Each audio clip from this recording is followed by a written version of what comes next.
This episode of the Media Leader podcast was edited by our production partner, Trisonic. And if you're looking for podcast production support, we highly recommend them. Find them at trisonic.co.uk. A 20-year-old's behaviour in 10 years from now is going to be very different to a 30-year-old's behaviour today. And so marketers need to often ride two horses. Welcome to the Media Leader podcast. I'm Jack Benjamin. Last week on the show, I spoke with Thinkbox's Elliott Millard about how brands can reconsider their cultural impact. And this week, I wanted to continue that conversation with an agency that bills itself as sitting right at the center of culture.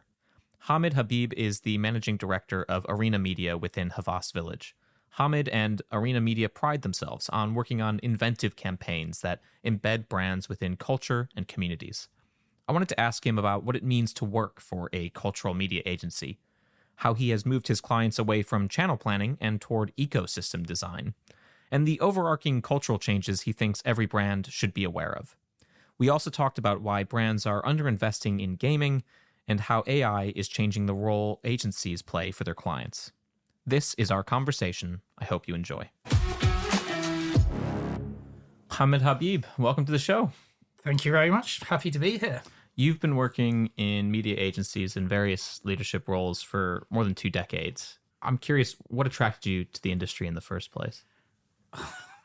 It's a good story to start on. I used to work client side, so I had worked at MTV and Nickelodeon. I'd actually started off, I left a medical degree, I set a nightclub up, I fell into PR, I went from there into client side marketing, MTV, then Nickelodeon. Wow, that's like yada-ing your entire 20s, basically, is what it sounds like. Which was a lot of fun. And then I was approached by a media agency to go and work there. And my response was, I've worked in music television now and kids TV, and I love it when my creative agency comes and presents to me. I am super excited. I leave the room, often not knowing exactly what's happening, but it's got a good, warm, fuzzy feeling inside. However, when my media agency comes and presents to me, I want to stick pencils up my nose and kill myself. And if you cannot make these two things fun, then I'm not sure what chance there is of doing a banking brand or something less interesting. And over a course of a few meetings, they managed to persuade me to go. And it was Zenith, and it was the earliest days of creative solutions teams, didn't really exist. And there was me, another strategist, 2 designers, and a creative director, Lucy Banks. And they said, you've got carte blanche. We've got a load of amazing clients. Just go and do some cool shit with those clients. Wow. And I was like, what? That is the brief. They went, that's the brief. And we went and they did loads of cool shit. They didn't tell me that when I started there, they used to call it the place where ideas go to die. But we turned it around. And, you know, I still loved that agency, but it was a real success story, an incredible team, brilliant ideas, Cannes Lion winning work, and incredible design work as well, which media agencies weren't famous for. Everyone's got design teams now, but we were really sort of leading the way then.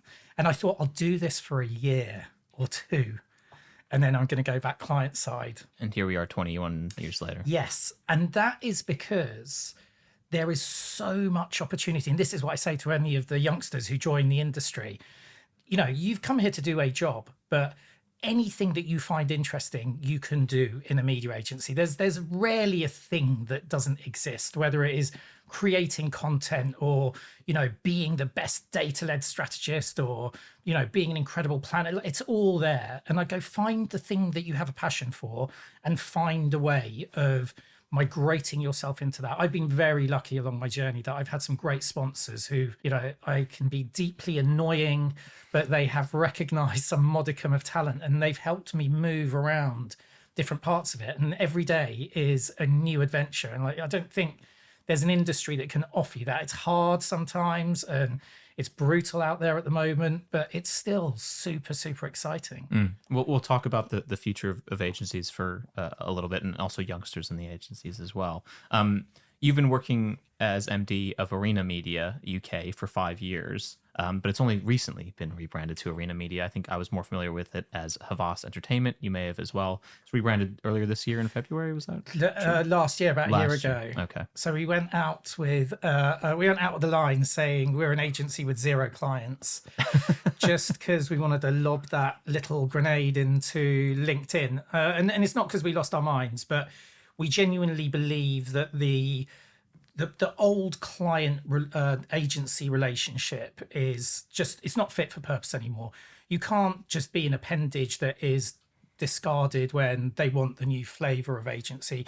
You have to be rolling your sleeves up and getting into the trenches with your clients. So we said we're an agency with 0 clients because what we do have is partners, conspirators, collaborators, and genuinely, if you look at our client list and the relationship we have with our clients, I feel like it's true. We are very sort of high client referral rate scoring agency. We have a real hire for attitude, train for skill approach to the people we bring in. Our agency is all built around culture and challenger clients. So we want to go toe to toe with our clients with the passion they have for their craft. And can you name some of the top clients? yeah, so it's the likes of Sega, Pokemon, Bethesda, Blizzard, King, got big gaming contingent. We have Harman, JBL, Red Bull, Penguin, Doc Martens, Bumble, and more. I'm trying to wonder who I've left anyone out that will be annoyed, but it's a good client list to put up, and we have a very strong filter of we will only work with clients who exist in the challenger or culture space. So if they are not doing that type of work, then they're not right for us. And we say no to people, and we are true to our beliefs. And I think clients, even though we have no clients, I think they feel that when we're in a room with them, they get that we get what they do. So Arena Media is the cultural media agency, and I believe that on I can't remember where I saw this copy, but basically the agency believes that brands grow when they move with culture. Yes. What does that actually mean in practice? So this, again, is a really interesting space because there's a ton of stuff out there which really irks me when I read it. For example, and they're brilliant, so this is not to do a disservice to Kantar, but there was a headline from a body of work that came out last year that I said, brands that exist in culture grow 6 times faster than those who don't. There's probably some element of that statistic of 2 comparisons that is true, but I don't believe that a CMO who is taking that into the boardroom and putting that in front of their CFO or CEO can justify an additional spend to do some interesting work that makes them more shared, more liked, more talked about, because it's going to help them grow 6 times faster. The CMO of Adidas is not having that conversation because they're not going to grow 6 times faster than Nike. However, I do believe that when brands do garner a disproportionate share of attention when they are in that cultural space, they can put a point or 2 additional growth on their bottom line, which is huge when you bring it back to business results. And we're actually doing a body of work at the moment with the IPA to prove that out. So we can go, this is what we identify as being a brand that is prevalent in culture, that drives more fame, that exists in a really connective way with the communities that matter. And when you do that, you will grow faster than the competition. And that equals this much money to your bottom line. I look forward to seeing that study. We just had Thinkbox's Elliott Millard on the podcast last week. It was a really great conversation.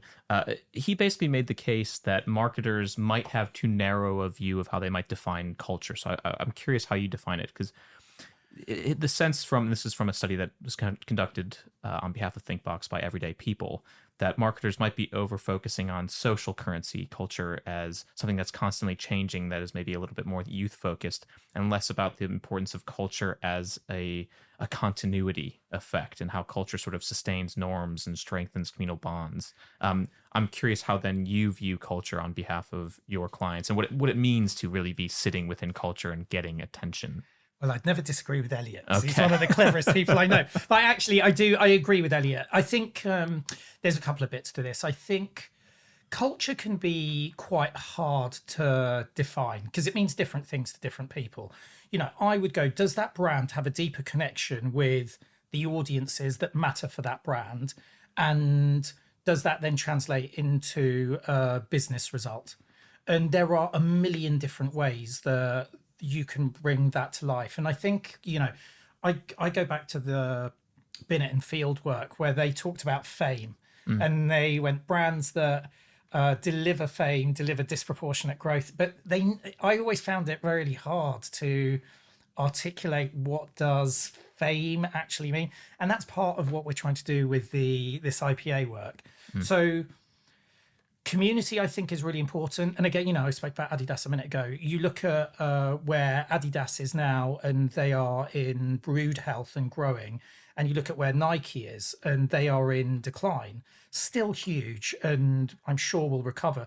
But it's really interesting when the investors are saying to Nike, you need to go back to your roots. You need to reconnect with the communities that first fell in love with you. You've sort of lost that connectivity to basketball, for example.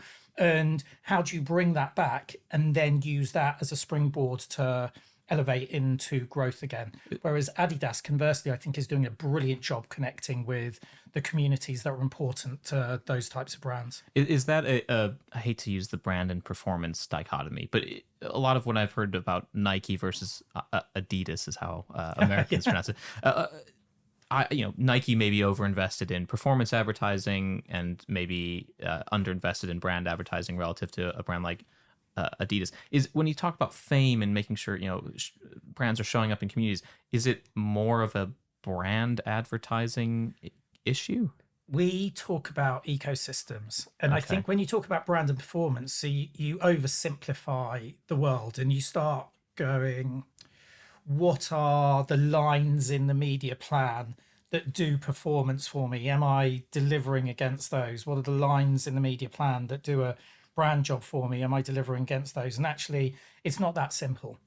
And, we talk about IP out thinking. We go the old world of reversioning your advertising assets, be it for performance or be it for brand work, but for different platforms and publishers, is just no longer fit for purpose.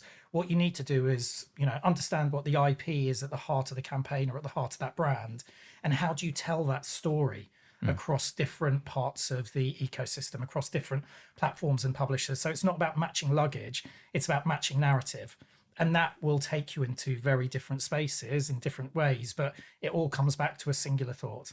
Can you give me an example of brand IP? I mean, Red Bull, has a really famous copy and famous sort of ad creative. Is that what you're sort of referring to? They're really good. They're one of the best at doing that, actually, because you take Culture Clash, which is one of the big events that they do, but they go into so many different sectors of different parts of society, different communities.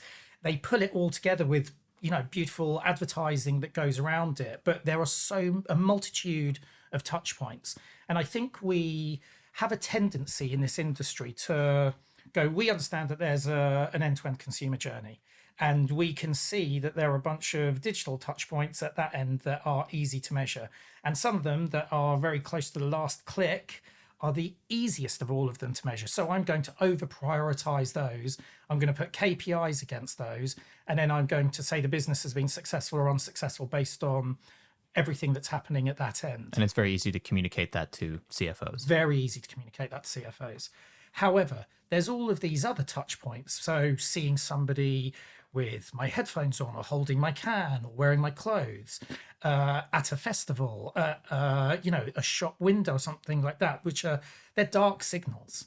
We can't immediately put a digital value on that. However, our measurement solutions are growing in sophistication. So we can start to understand which ones of those touch points along the journey do have an impact, and we can start to put a value on those touch points.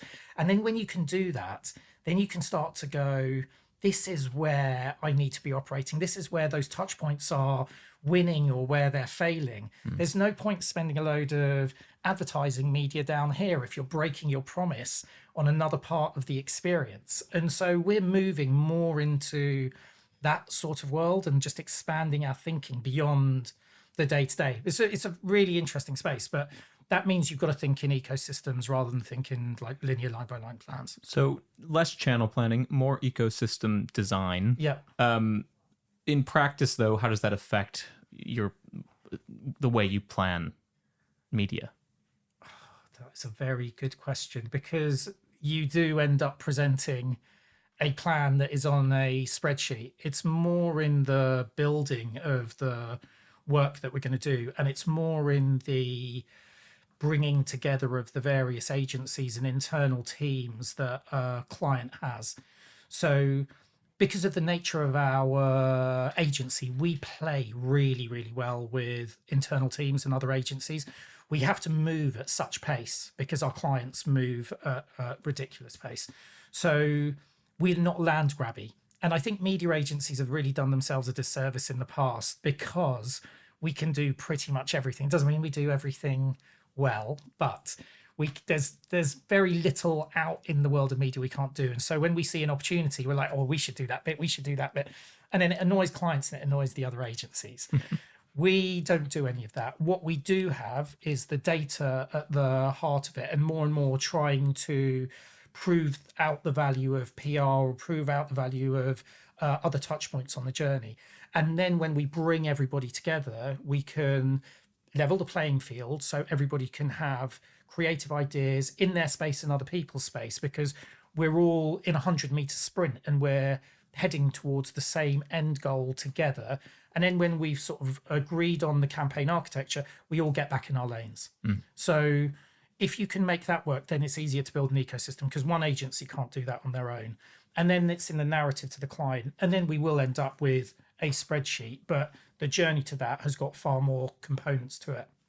And you raised an interesting point. I mean, where does Arena sit within the wider Havas group, I think is an important question, because as you mentioned, you're working with lots of other agency partners, whether that's at Havas or perhaps elsewhere as well. So we're first and foremost a media agency, and we don't market ourselves as anything else. We have some clients that we are full service for, but we collaborate with all of the other component parts of the Havas Village. So, our office in King's Cross is purpose designed to house all of the Havas agencies, because the vision was, if we can collaborate with all of the businesses in our group, we can offer our clients the end-to-end solutions. And some of those are the most interesting conversations you're having. So I learn about new spaces that I'm otherwise unskilled in. Goes back to what I said to you at the beginning. There's nothing that you can't do in this world. So that's like opened the toy box up a little bit more. So you talk about the importance of sitting within culture. What cultural shifts have you taken note of this year among consumers that you think brands, whether they're your clients or otherwise, should really be honing in on? There are three things that I've been thinking about a lot recently and have been talking to clients about recently. One is, I believe we talk about media fragmentation all the time, and there is a lot of fragmentation, and there are things that you can do to help you cut through that. It's not going away. But I also think that there's a divergence of media behaviours between a younger cohort and an older cohort. And I'll give you a couple of examples of that. But, when a 15-year-old comes home and switches the telly on, they don't go into linear TV. They don't even go into stream. They go straight to YouTube. Right? These changes in behaviour are set to grow. What used to happen was, a teenager, a kid would grow into a sort of teenager's media behaviours would grow into young adults, grow into an adult, and we would end up doing the things that our parents did. This isn't going to be the case anymore, and there's a new generation of people who are interacting with media in a completely different way to older generations. What makes you think that a young person won't, when they hit, maybe a postgraduate age, let's say early 20s, suddenly start to look into streaming with broadcasters or the quote unquote what you might be referring to as older adults? Because I'm in my late 20s now. I went through this period where I was using all the platforms, and now I'm using a very select number of platforms, and I am much more, But have you turned into your parents' media behaviours? I think my parents have turned into the kids' media behaviors, actually. My The other way parents spend around. more time on Instagram than I do. Oh, okay. Well, your parents are very plugged in. I think that I don't think it will be to the same degree that it has been in the past. And I think a 20-year-old's behaviour in 10 years from now is going to be very different to a 30-year-old's behaviour today. And so marketers need to often ride two horses because, and I'll give you another example. So last year, and this was one of the things that made me really think about this, one of my colleagues, Alex, and I went to the Sidemen versus YouTube All-Stars match at Wembley. And it was it blew my, I took my teenage son, which was really necessary because he had an encyclopedia knowledge of who everybody on the pitch was, because after KSI, Mr. Beast, there were a few that I knew, and then suddenly everyone I didn't know. But after that game, I came and started looking into it because Foot Locker were using the perimeter boards as an affiliate link. Right? That is, people don't do that at these sort of matches, but they were plugged in enough to know that 8 million people live streamed that. It got to about 18 million views over the next few days. You can't even put a number on the volume of social video that created, hundreds of millions of views.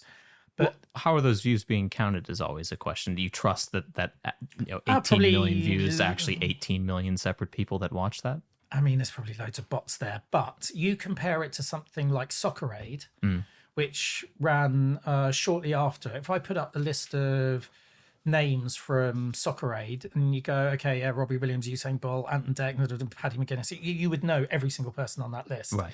But when I was taking this to clients, Soccer Aid was watched by about 3.5 million people. It got hundreds of thousands of kind of second screen X type comments rather than genuine, designed to work in social commentary that and video that the Sidemen match created. And what was interesting, even though the volume was really low, they raised significantly more money because both matches for charity than the Sidemen did. But the social energy of that was very, very different to the energy of Soccer Aid. But Soccer Aid feels very familiar. And then the thing that really blew my mind at this game, the whole stadium was absolutely full to the rafters. Everyone's going mad. There was one box that was empty. And I was saying to Al, I wonder who that is. Is it, some really out of touch bank that doesn't know what's going on, hasn't invited anyone? He said, no, that's the press box. Right. So you exist in this world where that Wembley has been sold out in less than 3.5 hours. The people there are going absolutely mental. There are some brands there behaving in different ways than a traditional brand would behave with media in that space. The social energy is huge, but the press that we know are not there. And some of our clients had heard about it. A lot of our clients hadn't really heard about it. It doesn't necessarily exist in our world in the same way that everyone has heard of Soccer Aid. Everybody knows all the talent there. Everybody knows lots about it, but it raises more money, exists in a space we're familiar with. This raises less money, but has a serious social momentum. And we need to be better understanding that whilst we still apply media to the sort of Soccer Aid-like audience. I guess the implication that they're both culturally relevant in different ways, and they can be useful in different ways 100%. to brands. You mentioned that you had two other things that you're looking at as well. Yeah, so that was one. The second is obviously you can't have this conversation without AI. We talk about the Google and the they coined the old messy middle. AI's come in and is cleaning up the messy middle, and there's a ton of stats around that. And I imagine these are going up, but people who are really prevalent in using AI, I've seen stats like 75% more likely to make a purchase, 68% more likely to return something, 25% plus increases in what they were planning to spend, and 85% customer satisfaction because they've had a human-like conversation on their journey to making that purchase. So, the whole customer journey piece is being reworked and rewired entirely. And then related to that, the third point is when AIs are making their recommendation, the human's lived experience of that brand or product or service or whatever it is what the AI is looking for. And so humans in that journey now have become the new API because they are the bridge between the lived experience that the AI wants and the recommendation that it is giving. And that creates more complexity for marketers because there's always been a bit of marketing to the machine and the algorithm, but your old 6-year solid SEO blog listicle that has been delivering traffic for you is now dead because the AI doesn't want that anymore. And how do we then, the question becomes, how do we create those lived experiences of a brand that talk to humans and set the AI up? And that takes us back to being prevalent in community again, which is what we were talking about at the beginning of the conversation. So again, knowing the different tribes and communities that are important to your brand, both from a human point of view and an AI perspective, becomes really important for marketers. And you start with that first, and then you build out from there. And that, again, sort of flows into that IP out approach that I was talking about. You essentially need to get people talking about your brand so that AI, LLMs, chatbots receive that information from user-generated content on platforms and then resurface it when people search for it. Exactly That's essentially the idea. Yeah, and it does two jobs because there are people who are also just around looking for interesting things that pique their attention, and so it works from a human perspective, but it works for the AI too. I've been playing with this acronym, but I don't know if it's really annoying. But I love an acronym. I love an acronym as well. Yeah. But I didn't realize I had accidentally invented an acronym. Okay. It sounds like you don't want to be blamed for adding another I don't want to be blamed acronym. for creating a shit acronym that is going to be really embarrassing. But I think what brands need now is they need breadth. So, if you sell a range of products, you need to be talking about that range of products. So lived experiences of not just the brand, but the various things that you have and you do, that needs to be out there. You need authenticity. So I think there will be a challenge for all of these Instagram copycat brands that have no depth, the quality is rubbish, there's no reviews, but you see them popping up all the time. So without authenticity, I don't think you will survive in this new world. You need newness. So that 6-year-old blog listicle is dead. There needs to be a constant stream of fresh content. That is, again, difficult because then the marketers need to go, right, how am I doing this? Maybe you can use AI to create some of it. And then the last one is granularity. And, that breadth is important, but you need depth as well. So you're seeing websites move from being just visual websites that were easy to get human to make a decision into more editorially driven with depth of detail, because again, the AI is looking for that to put against the lived experience from the human. So, breadth, authenticity, newness, and granularity gives you Bang. Yeah. Nice. I said it with the amount of excitement that I think Bang deserves. Should we just end it now? No, I love an acronym. Yeah. So yeah, so that wasn't intentional, but it did sort of. I didn't make the word. The words existed, and then I was like, oh, bang. Yeah. So, how much does PR come back into play? It sounds like things that agencies had sort of separated out into sub teams or sub agencies will now need to be talking a lot closer together. 100%, totally. PR, believe, will become more and more prevalent. I was talking to the CEO of Doc Martens about this yesterday. It becomes a challenge though, because one of the things that you need to be thinking about is what are all the reasons that people wouldn't buy my brand, that an LLM might pick up and start being There's bad redactive. PR. Yeah, of course. So how do I address that? You want this, like I said, the breadth, the newness, the authenticity needs to come through. When do I go deep with the granularity? Much of this, like from owned, from PR, your SEO content team become really, really important again. And not from we need to be using geo to understand where the gaps are and addressing them. So it's less about the technical side of it. I think we've got to go back to genuine human experiences of a brand and product, and those that have got quality will shine through.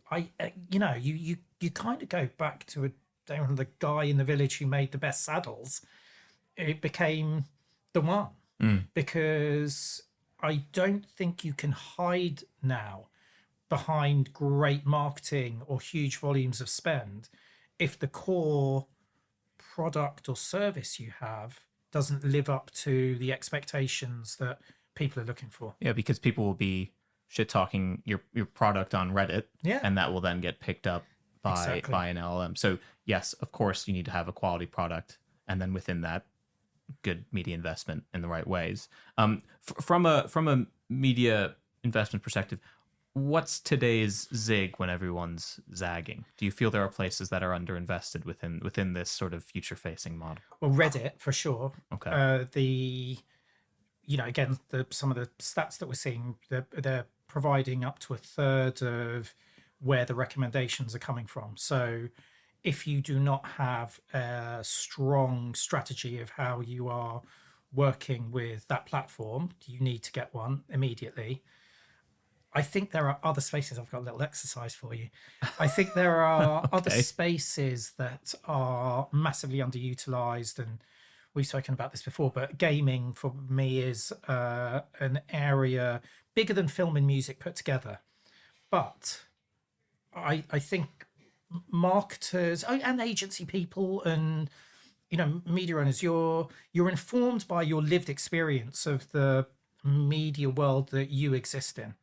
And so you might have kids who are a little bit older, don't play on Roblox anymore. You think, oh well, Roblox it's not what it once was, but there are 360 million people playing on it every month. It's still huge, but your lived experience of it is no longer a thing. The world of gaming is absolutely huge, and it is so underutilized by brands. So one of my favorite campaigns that we've done in the agency was, there was a horror film, Talk to Me, Altitude Films, and they came out at the same time as the Barbenheimer tsunami. Small budget, it was a small indie horror film. There was also Saw, a million or whatever that is up to. Yeah. There was some Disney comedy horror. There was the Meg 2 was out. And we said, look, we can take your advertising assets and we can shove them into, cheap media, and we can come back with a really big number. But we're telling you now, no one is going to go watch your horror film, which is a great movie, by the way, if you've ever seen it. Talk to Again, you need to have good product. Yeah. You need to have good product. But the known actors, it's like, you shake hands with the Ouija board thingy and hell breaks loose, literally. It is actually a very clever plot, but no one knows that at the time. So we recreated their film in Fortnite. So no one had done that before. You could live the movie. You become the character and you live the plot. And the average playtime was 1.5 hours. That's like the length of the movie. Yeah. So, and we smashed the box office target. And the people went and talked about it. The directors found out about it in the States, and they did a watch along when they played it. This was not part of our campaign. It just snowballed. But it snowballed because when you go into the gaming space and you ingratiate yourself to gamers with something good, they will pay you back tenfold. But here's your little exercise. Okay. This is not obviously being filmed, but I've got a piece of paper that Hamid, you've just passed to me, and it's got 5 brand names, 5 media owners. Media owners. Not just gaming. It's a mixture of gaming and ones we're more familiar with. I put them in alphabetical order. Yes. So these are Discord, Fandom, Netflix, Spotify, and Twitch. I would like you to rank them in the order that you think, from smallest to biggest, of monthly visitors, monthly active visitors to their website, subscribers, etc. Wow. That is going to be actually, I think, a lot harder than I was first expecting. So we've got Discord, Fandom, Netflix, Spotify, and Twitch. I've done it in alphabetical order, so there's not being biased by the list here. I think Fandom is going to be shockingly large. Although maybe I'm like reading into what do we think Hamid's point is supposed to be here. But I really think I would expect Spotify, what we're talking about, like they don't have 1 billion subs yet. I would honestly think Fandom's 1, Spotify 2. I'm just going to say Netflix 3, Discord's much more popular. Discord and then Twitch 5, but that feels like, it's hard to measure these gaming spaces because the numbers are very large. And to be fair, I am a gamer. I do like games. I have not personally been on Discord because I don't have any friends to be on Discord with. But that's not to say that So is 1 the smallest and 5? 1 is the biggest. I think 1's the biggest. Yeah. Okay, so the smallest is Discord with 897. Okay, so I'd rank that as the 4th. Yeah. The second smallest is Spotify. Right, okay. Which 908 million, so just under 1 billion. Okay, you said the number right. Then there's a jump. You got Netflix 3, which is 155 billion. First one correct. Fandom, you were very close, but these two are very close. 4th with 1.68 billion. So Fandom is the second largest. Fandom's second largest, and Twitch just ahead of it, 1.78. Right.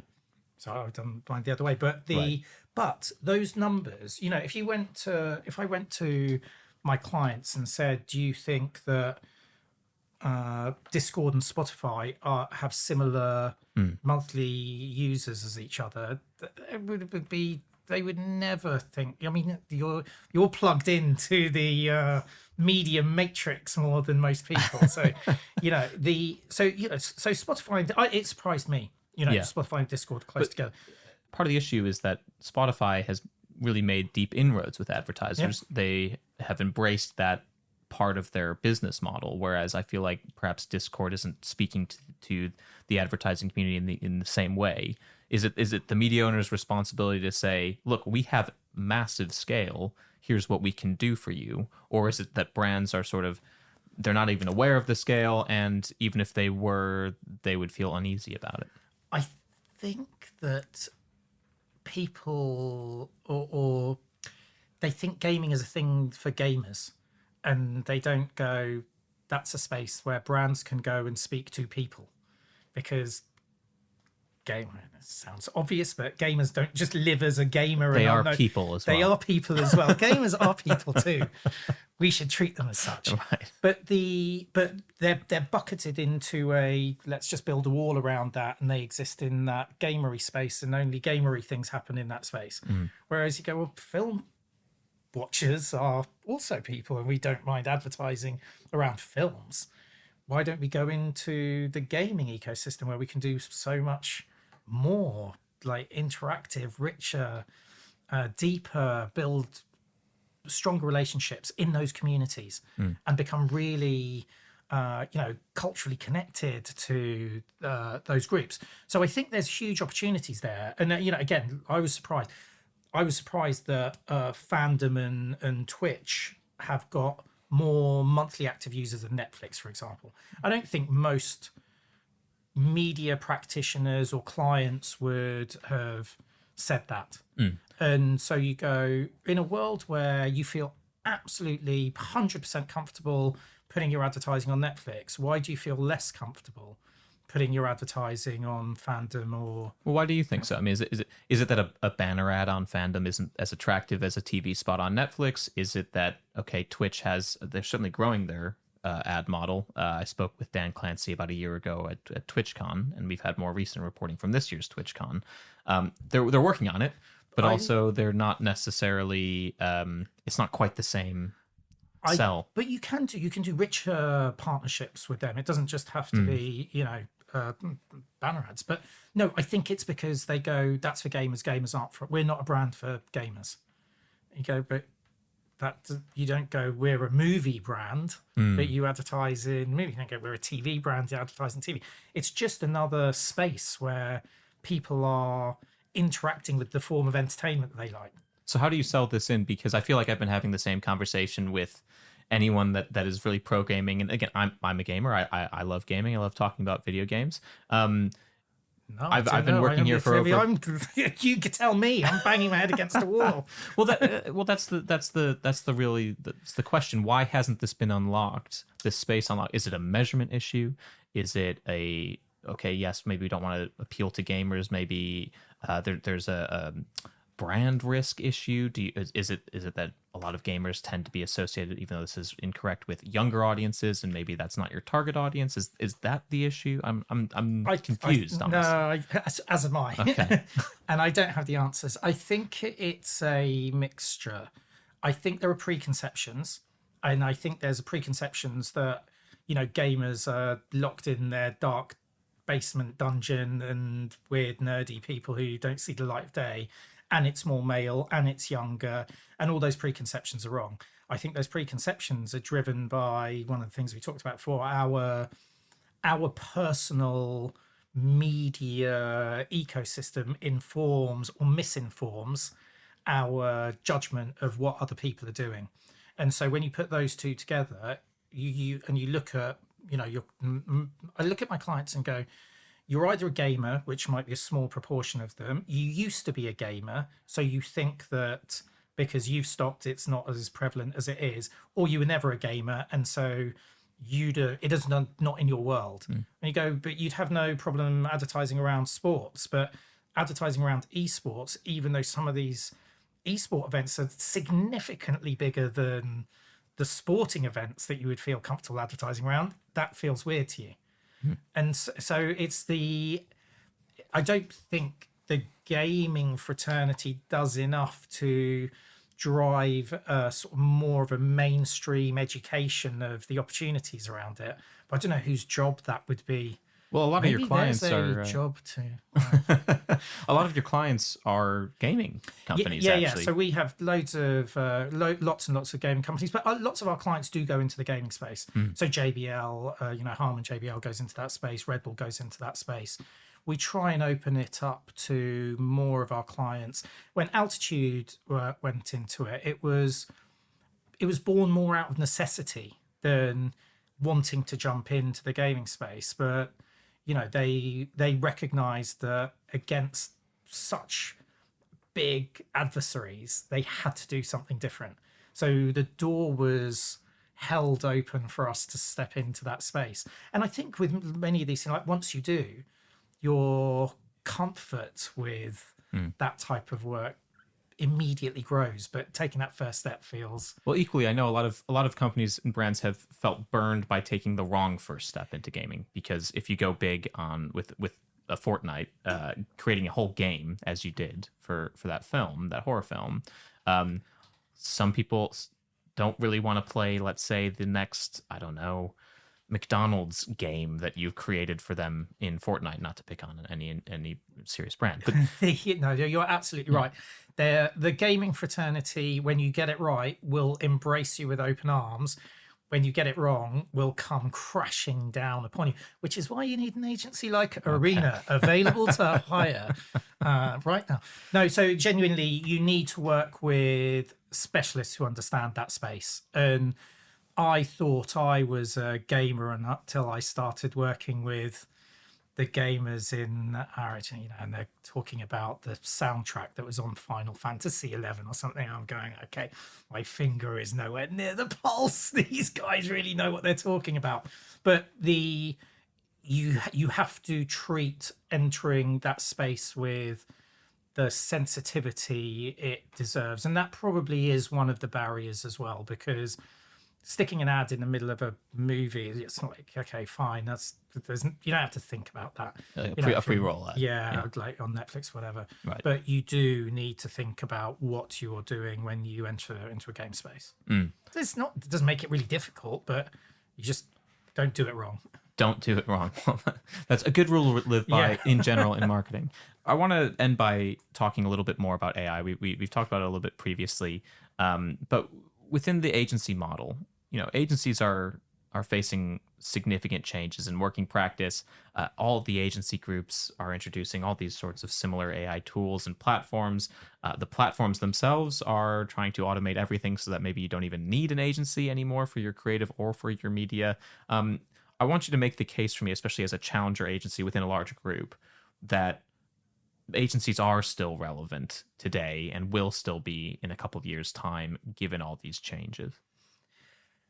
Agencies are still relevant, will be needed in a couple of years' time. I look at AI and the opportunities that it presents through two lenses. And the way that I'm working with the leadership of the agency really reflects that. As a group within Havas, as all groups are, there's a ton of stuff that we are doing to use AI. And we were already using AI and elements of AI before it blew up, but it sits at the heart of Converged, which is our end-to-end planning platform. But more than that, it's a philosophy about how we want to approach the work. We're using it to drive efficiencies in a ton of the stuff that we're doing.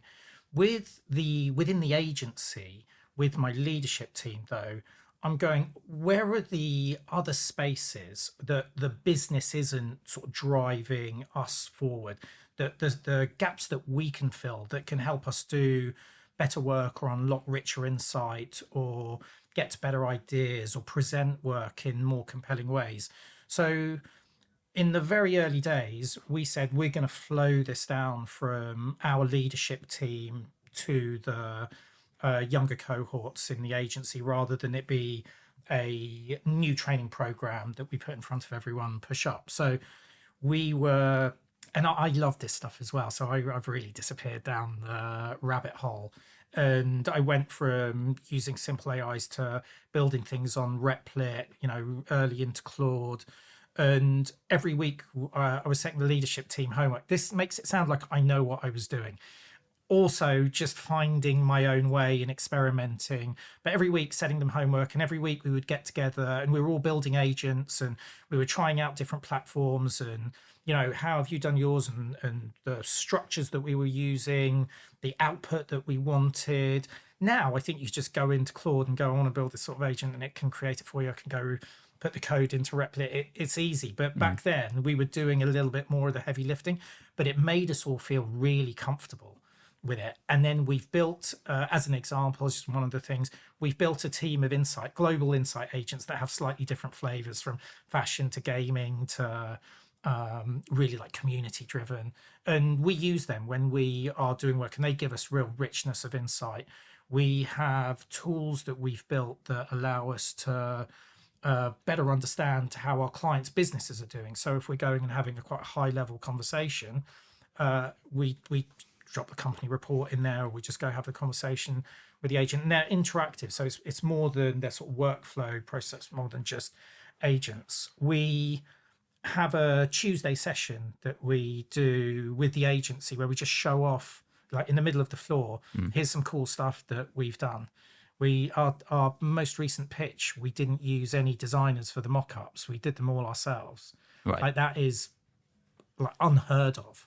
So we are trying to get to more exciting work. Like the stuff I'm doing with the team is, how do we make our work more exciting? The business will take care of how we use AI to deliver more efficiency. Does that make sense? Yeah, I guess the question that comes to mind for me is what you're creating sort of a commodity in the sense of couldn't any agency do it, and more importantly, couldn't the brands do some of that work themselves? As in, what's stopping a brand from sort of saying, I want to build my own Claude agent that does something similar, or a platform that's going to do that for them and that they're already using to buy direct from, if that makes sense. Nothing is stopping anyone from doing that except, and this is a really interesting thing that I've been thinking about. This might be just total nonsense, so sort of bear with me. But when the internet came out, you can use the internet to go and find anything. We did this big presentation. I can't remember the name of the guy. I think he was a professor from UCL, but it was all about human experience. And he came and he had this great, I think it was from Reddit actually, but it was this guy that said, if I could go back 50 years and say to someone, you in 50 years time you will have all of the information of the world at your fingertips, and this is a couple of years ago before AI had really blown up. He goes, but all you're going to use it to do is troll people and watch cat videos. Yeah. You'd be a little bit disappointed. Yeah, the web is kind of a library of Babel a little bit. Yeah, but you can use it to go and do anything you want, advance yourself in any way you want, but most people do not do that. Right. They troll people and watch cat videos. I think AI is quite similar. My observation would be, like, if you take 100 people and in any sort of agency or client or whatever it is, and go, of those 100 people, there's maybe 10 that hate their jobs. There's maybe 50, 60 that just like getting through. They're happy, but they're doing what needs to be done. And then you start to sort of thin out, and there's a group at the top who are really motivated to go and do more. And AI at the end of the day is a utility that helps us do more. And I think there will be that group of people at the top who will lean into it, and it will enable them to do more. But without a human being doing something with it, it's not just going to replace our job. Someone will still need to be looking at the output and go, is this output right or wrong? It does have important implications for how we train people in the future and the type of people we hire, which we can talk about. And how many people you need, and presumably. how many people we need. Exactly. But it's not like this amazing thing is here and everyone is running towards it because it's going to make what we do better. Because not everybody is motivated to do that, in the same way that everyone could have learnt everything they needed to learn about the media industry or the advertising industry or PR. They're not running towards every case study that exists online to make themselves the experts at their job. No, they're getting an agent to do that. So, one, I don't think it's going to be the answer to every question asked will suddenly be automated and you don't need human beings. You will need human beings. The second is, what I think becomes more important is, again, we were talking about this earlier, is the connectivity between all the different aspects of the ecosystem. And that still needs human energy. So what does your ideal agency model, the future of that, what does that look like to you? Okay, this is a big question that I have been giving lots of thought to, and I don't know exactly what the answer is, partly because everything is changing so much. And even if I look at some of the stuff that I was able to do 12 months ago versus able to do today, it is so vastly different. The world is moving to a space where a lot of the insight, planning, activation, and measurement is becoming more automated.